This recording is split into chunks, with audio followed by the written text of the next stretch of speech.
Hello YouTube, welcome back to my channel. It's been like forever because I was sick and they couldn't give me meds. I couldn't hear, guys. I couldn't hear. So I was like, how am I gonna make a YouTube video and edit it? And I can't hear what I'm saying, you know what I'm saying? So whatever. I'm back now. I'm better-ish. I can hear and that's all I need. So today, I did a little post on Instagram to see what you guys wanted me to talk about in my next video, and you guys chose mental health, my favorite topic. So yeah, today I'm going to be talking about mental health, just like things that I've learned, things that I just want to share with other people if they're having struggles with that. So let's get into it. Okay, so I first wanted to start off by talking about the mental health disorders that I have, because those are obviously the ones that I could speak to. But first, I want to say, let's just stop everything right now. Everyone's anxiety, depression, PTSD, bipolar, OCD, whatever, it's all different. No one's shit is the same. So that really bothers me when people think, oh, they're faking their anxiety because they're not crying or whatever. You sound stupid, bro. You sound dumb. Okay, so let's just get that shit out of the way, okay? Anyways, so my anxiety, I have like full-blown panic attacks. So when I have an anxiety attack, my whole body goes numb. I have no motor skills. I can't talk. I can't hear. Start sweating. My blood pressure is elevated. I usually have to have oxygen because I hyperventilate, and I sometimes get to the point to where I pass out. I never remember what happens, how long it takes until I come out of it. I have a lot of disassociation when I do have an anxiety attack, meaning like I forget, or it's hard. Like, shit is just terrible. After I have an anxiety attack, it takes me like a full 24 hours just for my body to get back to normal, just for me to be able to not feel tired and just to be able to have my brain thinking regularly. Like, the shit is tough. A lot of people don't experience anxiety attacks like that. Some people, they shut down, they're quiet, they just have like sweaty palms or whatever the case may be. Not everyone's anxiety attack is super just like a movie, and it's kind of exhausting. Mine are really exhausting, like just because it takes so much out of me, and it's just not fun. So just recognizing that you have anxiety, a lot of people do actually, and don't be in denial. Like, you got it. Like, there's nothing, you know, just join the team. You know what I'm saying? Join the team. It sucks. You know what I mean? I'm not gonna, it's not that bad. No, it sucks. I get anxious about dumb things, like just being at work, and you know, and then I'm also an empath, so like feeling people's vibes and like feeling things are off makes me anxious. So it's just, it's a wreck, but it's okay. It's okay to have anxiety, and just understand that if you do, just to seek help. The best way to deal with it is to understand it, to learn as much about it as possible, and then also learning your triggers or things that, you know, are special to your type of anxiety.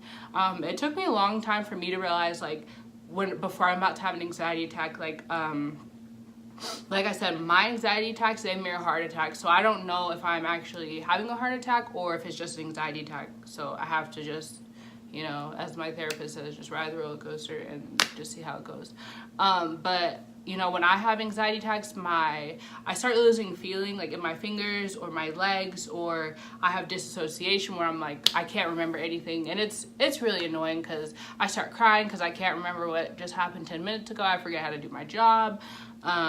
Yeah, just try and learn and understand and listen to your body when you do have an anxiety attack. It's kind of hard to say that because you're like, how the fuck am I supposed to pay attention? But eventually it takes some time to understand. Like, it took me, what is this, like 3-4 years for me to understand like my triggers, what my signs are, if something's about to happen, you know what I mean? So it's just, you have to understand and listen to your body, because it will tell you.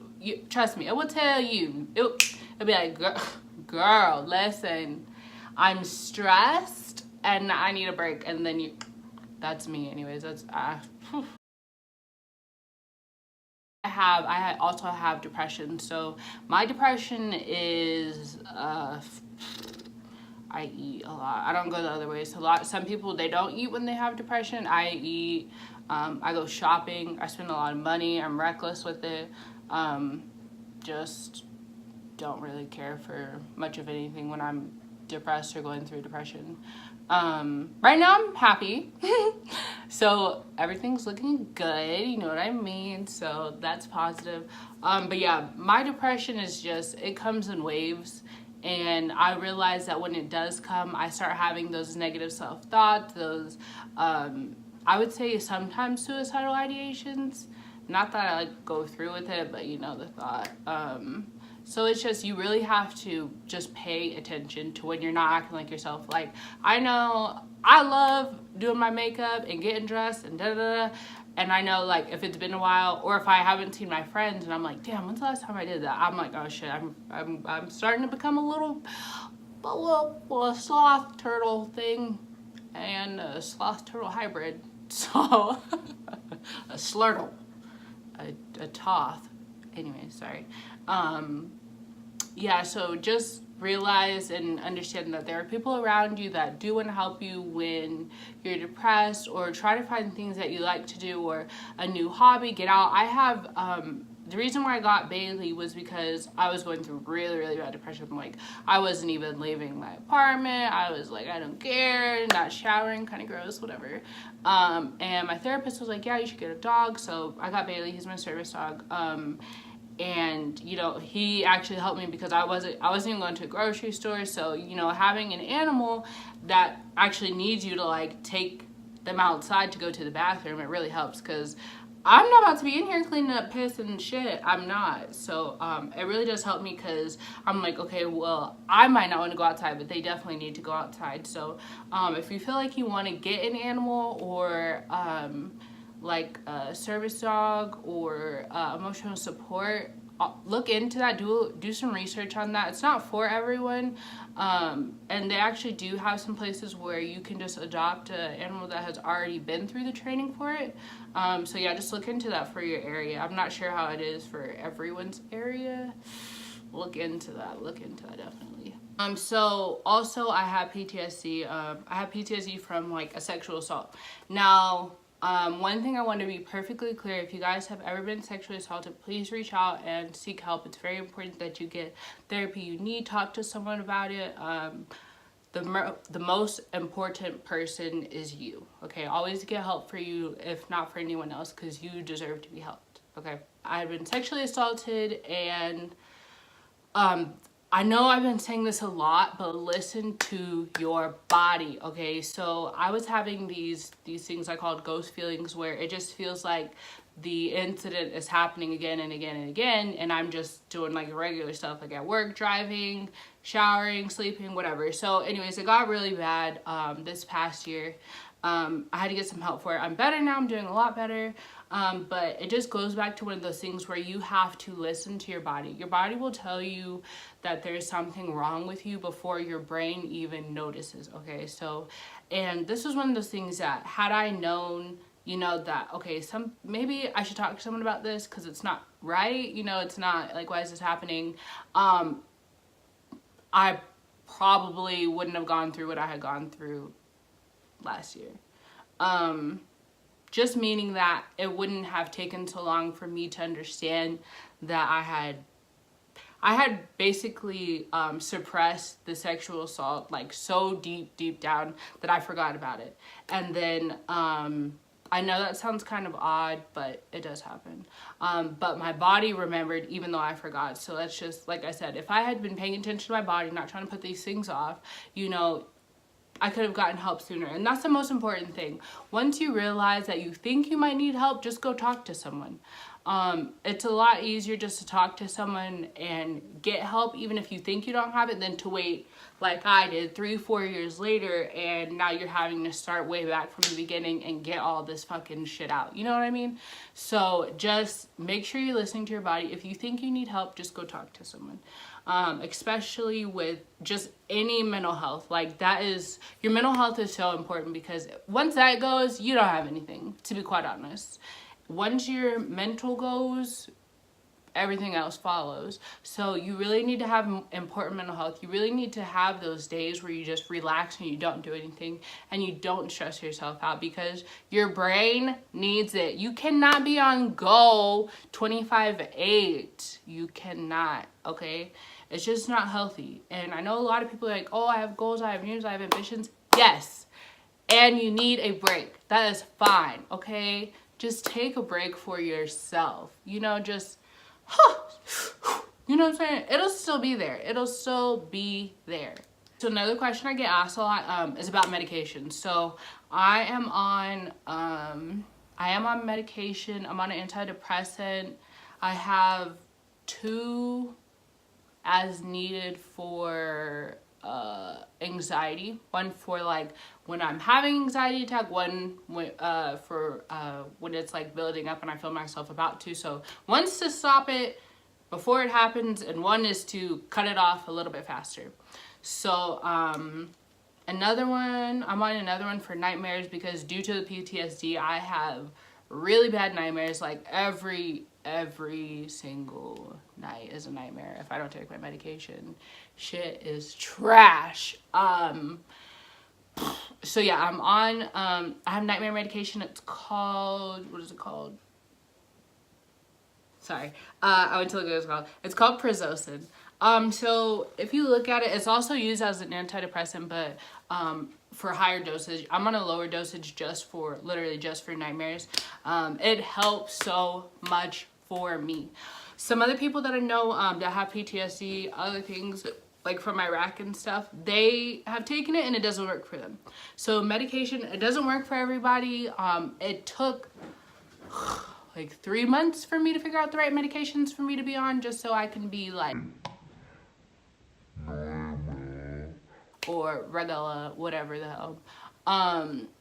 So yeah, so I'm on Prozac, which a lot of people say lowers your sex drive. I'm pretty sure it's lowered mine, but listen, I'm fine. I'm fine. It's better than being depressed. But yeah, I finally got that on the right dosage. Anxiety, the Klonopin and Vistaril. So those are really good. I don't, like I said, that's some intense stuff. So unless I'm like having an anxiety attack, even when I take it, I don't want to take it, because I am, like I said, I'm drained. I am drained. And it's just like, what are you gonna do? So, you know, medications, they don't work for everyone. Some people are just fine without it and they can handle it. I cannot manage without it. I've tried before, it doesn't work. I'm not ashamed of that. That's okay. I'd rather be okay and on medication than fucking crazy and not, you know what I mean? So it's like, it doesn't matter. Once you get to the point to where, you know, you've tried it all and you want something to help, you know what I mean? You will turn to medication. It's not like I'm on high dosages. I could get off, I would have to wean myself off if I wanted to, but just due to past experiences being off of it, I'm probably not going to do that. So yeah, just talk to your doctor. I had to see a psychiatrist. I forget what the different psychiatrist prescribes medication, so that one. You might have to see a psychiatrist for different types of medication. So psychiatrist, psychologist, those are different. So yeah, just if you feel like it's gotten to that point to where you're just like, listen, I've tried everything. I've tried yoga, kumbaya, I drink water and broccoli piss, I don't know. Try medication. It could help, it could not help. I don't know. What's the worst that could happen? Literally a legit question. So another really important thing about mental health is, and this has nothing to do with like actual mental health disorders. It's just kind of like a tip or a trick that I have learned. about just kind of understanding why something bothers me. So if there's a situation that happens and it really bothers me, I will sit there and I will fight with it. I will fight with it because I need to know why it's bothering me. I have to get down to the root of the cause so that way I can understand why it's bothering and move past it. So for instance, just like if you have a disagreement with someone at work and you just have this on your mind and you're like, damn, why is this on my mind? Why is this bothering me? I know it shouldn't bother me. Really try and sit there and figure it out. You know, it's kind of annoying and frustrating if you have to do this every time, but eventually you just get used to it. So, you know, you just have to really sit there and be like, okay, why did this bother me?